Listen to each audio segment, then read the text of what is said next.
श्री योगेश्वरी माता वीरसाजे तेव्हा संभाळ करा भगवंता। समस्त भावबंद मंडळ व ग्रामस्थ मंडळ तुमच्या चरणाशी भगवंता दोन हात जोडून तिसरं मस्तक ठेवून तुम्हाला विनंती करतो। मंदिरा वाटल्या 5 फेऱ्या मारल्या आणि ह्या फेऱ्या देवाच्या अवतीभोवती जे त्यांचे रक्षक आहेत पिशाच स्वरूपातील त्यांना आम्ही आमंत्रित करीत असतो। मंदिराचे पुजारी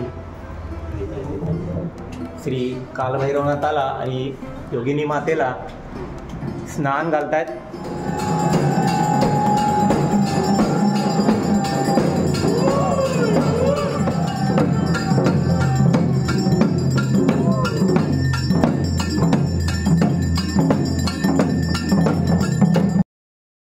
चैत्र महिना आला हो आला आणि आमच्या सणांना सुरुवात झालेली आहे। नमस्कार मंडळी, कसे आहात सर्वजण? मी जीवन, आपला जीवन व्लॉग तर्फे तुमचं पुन्हा एकदा स्वागत करतोय। मी आलेलो आहे आपल्या श्रीवर्धनच्या प्राचीन काळापासून असलेलं हे श्री कालभैरवनाथ मंदिर। या मंदिरामध्ये आलेलो आहे आणि उद्या आहे हनुमान जयंती, पण या ठिकाणी चैत्र पौर्णिमेचा उत्सव मोठ्या उत्साहात साजरा होतो। उद्या या ठिकाणी आपल्याला या मंदिर परिसरामध्ये आपल्याला यात्रा भरलेली पाहायला मिळेल। मोठा जत्रोत्सव असतो आणि आज आदल्या दिवशी या ठिकाणी आपल्या श्री कालभैरवनाथाला आणि आई योगिनी मातेला अभ्यंग स्नान घातलं जाईल, पंचामृताचं स्नान होईल, या ठिकाणी चंदनाचं लेपन केलं जाईल आणि तोच व्हिडिओ आता मी आपल्याला घेऊन आलेलो आहे। चला तर अभ्यंग स्नानाला सुरुवात होते, ती सुद्धा आपण पाहूया। सर्व सभासद आता गोळा होत आहेत, स्नानाला सुरुवात होणार आहे। अभ्यंग स्नान, पंचामृताचं स्नान आपल्या श्री कालभैरवनाथाला घातलं जाईल, योगिनी मातेला घातलं जाईल आणि ते सुद्धा आपल्याला पाहायला मिळेल। पण या ठिकाणी मंदिराचे जे पुजारी आहेत ताते आमचे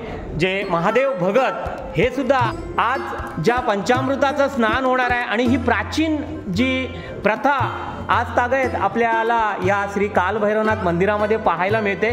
तात्या नमस्कार। नमस्कार। आणि ही जी प्रथा आहे, उद्या श्री हनुमान जयंती आहे आणि हनुमान जयंतीचा हा उत्सव आपल्या श्रीवर्धनच्या कालभैरवनाथ मंदिरामध्ये मोठ्या उत्साहात असते। उद्या हातकोडे सुद्धा असणार आहेत आणि ते सुद्धा आपल्याला पाहायला मिळतील। पण या ज्या प्रथेला आणि काय म्हणतात आणि आजच्या दिवशी म्हणजे हनुमान जयंतीच्या आदल्या दिवशी आपल्या देवाला पंचामृताचं स्नान घातलं जातं, अंघोळ घातली जाते, त्याबद्दल थोडक्यात सांगा आम्हाला। फार प्राचीन काळापासून म्हणजे या देवस्थानाची स्थापना झाली असल्यापासून हा जो विधी आहे हा केला जातो आणि आजताग आहे। पूर्वजांच्या पाठीशी जसं आम्हाला कळलं, जसं दाखवलं गेलं त्या पद्धतीनुसार आम्ही हा करत आलो। आज चतुर्दशी, चैत्र शुद्ध चतुर्दशी, आजच्या दिवसाला भगवंताला पंचामृताचं स्नान घालून, म्हणजे अभ्यंग स्नान घालून, उष्ण पाण्याने स्नान घालून त्याची पूजा आरती झाली। त्याच्यानंतर पूजा झाल्यानंतर जेव्हा आरती होते, आरतीचं झाल्यानंतर देवाच्या मंदिरा वाटल्या 5 फेऱ्या मारल्या आणि ह्या फेऱ्या देवाच्या अवतीभोवती जे त्यांचे रक्षक आहेत पिशाच स्वरूपातील त्यांना आम्ही आमंत्रित करीत असतो। उद्या मंदिराच्या आजूबाजूला जे रक्षक आहेत देवाचे त्यांना आमंत्रण करतात। हे कशासाठी करतात? उद्याच्या कार्यक्रमाला त्यांनी सहकार्य केलं पाहिजे। म्हणजे रक्षकांनी, देवाचे जे रक्षक आहेत या मंदिराला 5 फेऱ्या मारणार आहात का तुम्ही? 5 फेऱ्या झाल्या की आम्ही पुन्हा मंदिरामध्ये शिरतो, नंतर आरतीचा कार्यक्रम संपतो। आता उद्याच्या दसऱ्यात त्याप्रमाणे आज रात्री अख्ख्या गावाच्या रक्षणासाठी हे जे भूत प्रेत पिशाच आहेत त्यांना खाणं दिलं जातं। आम्ही दरवर्षी बघतोय की खीस असतो, खीस म्हणजे पूर्ण गावाला बांधलं जातं। म्हणजे ही प्राचीन प्रथा आहे, आपल्या पूर्वापार आलेली आहे ज्या खिसेचा, आणि ह्या खिसेबद्दल भरपूर जणांना माहीत नाही, त्याबद्दल थोडक्यात सांगा। खीस हे अशा पद्धतीने असते की समजायचे गुरु भगत हे एकत्र जमतात, तिथे चंडिकेचं स्थान आहे, त्या स्थानाजवळ सगळे जातात, तिथे घुगऱ्या शिजवल्या जातात, म्हणजे जे वाल आहे ते आणि भात ह्या गोष्टी एकत्र शिजवल्या जातात आणि त्याच्यानंतर जी चंडिका आहे तिच्यासमोर तो नैवेद्य ठेवला जातो आणि तिथे कोंबड्याचा बली दिला जातो आणि त्याच्यावर ते रक्त जो भात आणि घुगऱ्या असतात त्याच्यावर तो रक्त सांडवला जातो कोंबड्याचा, आणि मग ते सगळे जमा करून 2 टोपल्यामध्ये घेतात आणि अख्ख्या गावभर फिरतात. त्यावेळेला पण आज जशी आम्ही हाक मारली उच्चाऊ, हा आम्हाला इथे ऐकायला मिळतं की या खांबाजवळ, हा जो खांब आहे याच्या जवळ जाऊन तुम्ही एक शब्द उच्चारता, उच्चाहू. हे काय असतं? हे सांगतोय ना की जे आहेत अवतीभोवती त्यांना आम्ही बोलवतो, म्हणजे रक्षकांना आमंत्रण करता तुम्ही. आता म्हणजे भूत पिशाचांनाच आमंत्रण करतो आम्ही, पण ते ह्या एरियात आहेत, देवाच्या जवळ आहेत, कारण हा शंकराचा अवतार आहे. त्याच्यामुळे भूत प्रेत पिशाचे त्यांचे गण आहेत आणि त्यांना हाक मारणं बोलावणं हे महत्त्वाचं आहे. आज जर आम्ही त्यांना विसरलो तर उद्याचा यात्रेचा कार्यक्रम नीट पार पडणार नाही. त्यांच्याकडनं जे पूर्ण सहकार्य पाहिजे, हातकोडे आहेत, हातकोडे पडले पाहिजे, की त्यांचं सहकार्य आहे. उद्या हातकोडे पण आपल्याला पाहायला मिळतील ना? हो हो. आता दुसरं, चैत्र पौर्णिमा आणि हनुमान जयंती. कधी कधी काय होतं, हनुमंताचा जन्म हा सूर्योदयाला झालेला आहे आणि कधी कधी आदल्या दिवशी चैत्री घ्यावी लागते. चैत्री हनुमान जयंती ही पौर्णिमेलाच येते, पण ती पौर्णिमा सकाळी सूर्योदयापासून पाहिजे, म्हणजे तर हनुमान जयंती त्या दिवशी केली जाते. पण आमचं तसं नाही आहे, आम्हाला यात्रेला दिवसभर पूर्ण पाहिजे. आणि काय काय वेळेला पौर्णिमा लवकर चालू होते चतुर्थीला आणि दुसऱ्या दिवशी ती संध्याकाळी हातकोड्यांच्यापर्यंत नसते आणि त्याच्यामुळे मग आम्हाला चतुर्दशीलाच यात्रा करावी लागते. म्हणजे आजच्या दिवशी? हा, आजच्या दिवशी. पण उद्या पौर्णिमा आहे ना? उद्या आहे, उद्या फुल पौर्णिमा आहे, त्याचं नाही. पण मग हनुमान जयंती दुसऱ्या दिवशी येते, कारण तो सकाळी सूर्योदयाला पौर्णिमा असते आणि त्याच्या जन्माला ती पौर्णिमा सूर्योदयाचीच हवी लागते. म्हणून या उत्सवाचा आणि हनुमान जयंतीचा काही संबंध नाही. ही यात्रा पूर्वापार भरत आलेली आहे. गळ टोपणं, हातकुडं फिरणं, देवीचा साठ खेळणं, ह्या गोष्टी केल्या जातात. म्हणजे उद्या हनुमान जयंती आहे, पण आपण बघतो की भैरवनाथ हा हनुमंताचाच अवतार आहे, श्री शिवाचा अवतार आहे. आणि आपण जी यात्रा भरवतो या ठिकाणी ती हनुमान जयंतीची भरवत नाही, चैत्र पौर्णिमेची भरवतो.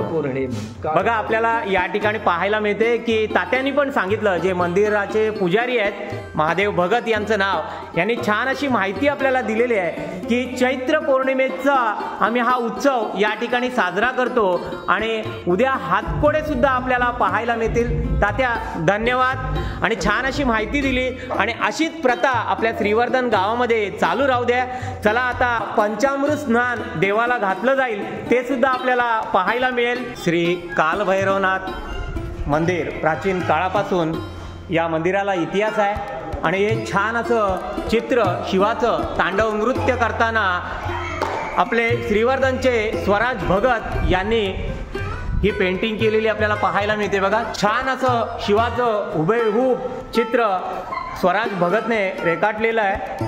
पंचामृताचं स्नान श्री कालभैरवनाथ आणि योगिनी मातेला घातली जाते या ठिकाणी.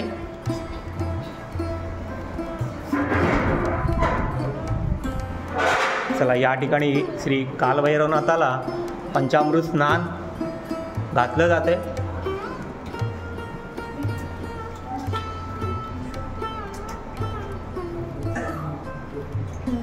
मंदिराचे पुजारी श्री कालभैरवनाथाला आणि योगिनी मातेला स्नान घालतायत.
ठिकाणी पाहायला मिळतंय की श्री कालभैरवनाथाला आता पंचामृताचं स्नान झालं, गरम पाण्याचं स्नान झालं, आता थंड पाण्याचं स्नान घातलं जात आहे आणि याच्यानंतर सुवासिक अत्तर वगैरे दाखवलं जातं, चंदनाचं लेप लावलं जाईल, हे सुद्धा आपल्याला पाहायला मिळेल. छान अशी ही प्रथा आपल्या श्रीवर्धन गावात फार पूर्वापार प्राचीन अशी चालू आलेली ही परंपरा आपल्याला पाहायला मिळते.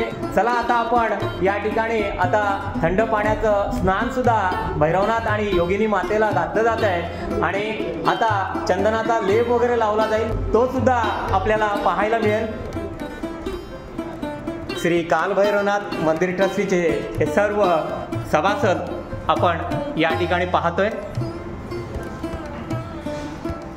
सर्व सभासद तर पाहतोय, पण मगाशीच आपण जी पेंटिंग पाहिली श्री शिवाची तांडव नृत्य करताना जे आपले स्वराज भगत या ठिकाणी आपल्याला दिसतात. स्वराज, आणि थँक्स, तुझं धन्यवाद मानतोय की आपली ही पेंटिंग जी आहे, छान अशा पेंटिंग तू मागच्या वेळेस पण जेव्हा आपलं श्री महाशिवरात्र होतं तेव्हा शंकराची पिंडसुद्धा काढली होतीस, शंकराचं हुबेहूब चित्र काढलं होतंस आणि तुझ्या या पेंटिंगचं कौतुक करावं तेवढं कमी आहे. छान अशी तांडव नृत्य शिवाचं आपल्याला दाखवलेलं आहे भिंतीवर. तुझ्यामधल्या या सुप्त गुणांना थोडंसं वाव मिळू दे आणि छान तुझ्यामध्ये कला आहे. काय सांगशील की छान छान तुझे चित्र आम्हाला वेळोवेळी पाहायला मिळतात, महाशिवरात्र असो, आज तर ही पेंटिंग आपण पाहतोय आणि श्रीरामांची पण सुद्धा हुबेहूब चित्र तू रांगोळी काढली होतीस.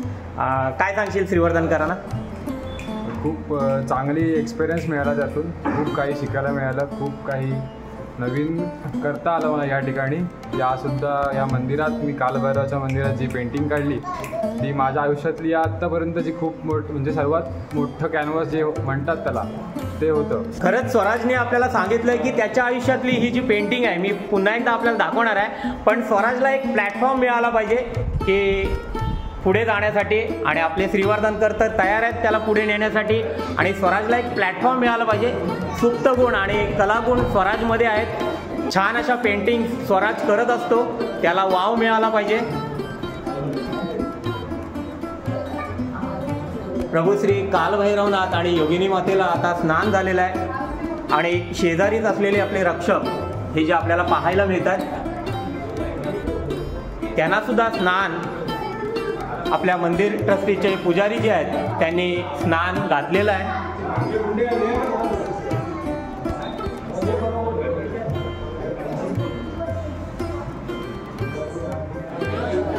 आपण स्वराजने काढलेलं जे चित्र आहे, ही जी पेंटिंग आहे ती पुन्हा एकदा पाहतोय आपण.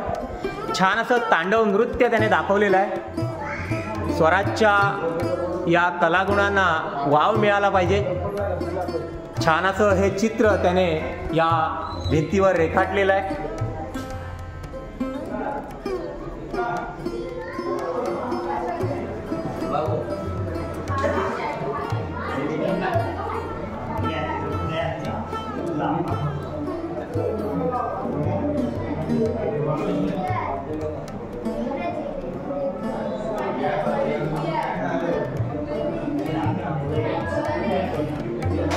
मंदिरामध्ये आरतीला तर सुरुवात होते, पण या ठिकाणी अजून आपल्याला पाहायला मिळेल ती म्हणजे उद्या असलेल्या सणाला, म्हणजे इथे आजूबाजूचे जे रक्षक आहेत, देवाचे जे रक्षक आहेत, त्यांना या ठिकाणी बोलवलं जातं की या ठिकाणी उद्याचा जो कार्यक्रम होईल त्याचं रक्षण करा आणि आपला हा जत्रोत्सव हा छान असा पार पाडू दे, ही देवाकडे मागणी केली जाईल. ते सुद्धा आपल्याला पाहायला मिळेल आणि ती कशा पद्धतीने केली जाते ती पद्धत आज आपल्याला प्राचीन काळापासून आलेली ही पद्धत ती पाहायला मिळेल. चला तर आपण आता आरती होईल आणि त्याच्यानंतर जी रक्षकांना या ठिकाणी बोलवलं जाईल भैरवनाथाच्या, ते आपल्याला पाहायला मिळेल.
समस्त भावबंद मंडळी व ग्रामस्थ मंडळी तुमच्या चरणाशी भगवंता दोन हात जोडून तिसरं मस्तक ठेवून तुम्हाला विनंती करतात. भगवंता उद्या चैत्र पौर्णिमा भगवंता, आज आम्ही किसेबद्दल भगवंता आम्ही घर फिरवली भगवंता. तसंच भगवंता आज गावामध्ये जी काही देणी लोकांची किसेची भगवंता ते आम्ही देण्यासाठी भगवंता जाणार आहोत भगवंता. त्याबद्दल आम्ही तुमच्या चरणाशी दारोपात्र तुम्ही मान्य करून घ्या व समस्त भावबंद मंडळी व ग्रामस्थ मंडळीला सुखाचे समृद्धीने आनंदाचे दिवस दाखवा.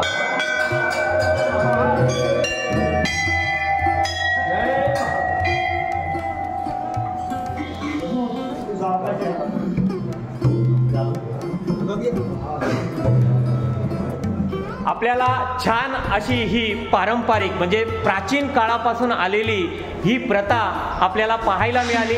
मगाशीच आपल्याला मंदिराचे जे पुजारी आहेत तात्या यांनी छान असं माहिती सांगितली की उद्या हनुमान जयंती आहे, पण या ठिकाणी श्री कालभैरवनाथाच्या मंदिरामध्ये हनुमान जयंती साजरी नाही होत, तर चैत्र पौर्णिमेचा उत्सव या ठिकाणी साजरा केला जातो. आणि उद्या हातकोडे सुद्धा आपल्याला पाहायला मिळतील.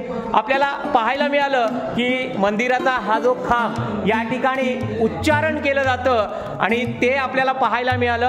जे उच्चारण करतात या ठिकाणी पूर्वापार या ठिकाणी चालू आलेला आहे. या खांबाजवळ आपण वेगवेगळ्या व्हिडिओमध्ये पाहिलेलं सुद्धा आहे उच्चारण करताना. आणि 5 प्रदक्षिणा आपल्या मंदिराला घातल्या गेल्या आणि इथल्या ज्या रक्षकांना म्हणजे आपल्या श्री कालभैरवनाथाचे जे गण आहेत, रक्षक आहेत, त्यांना आमंत्रण केलं गेलं की उद्याचा जो चैत्र पौर्णिमेचा या ठिकाणी होणारा उत्सव अगदी आनंदात आणि थाटामाटात साजरा होऊ दे, हे निवेदन आपल्या प्रभू श्री कालभैरवनाथाकडे आणि रक्षकांना बोलवून केलं गेलं.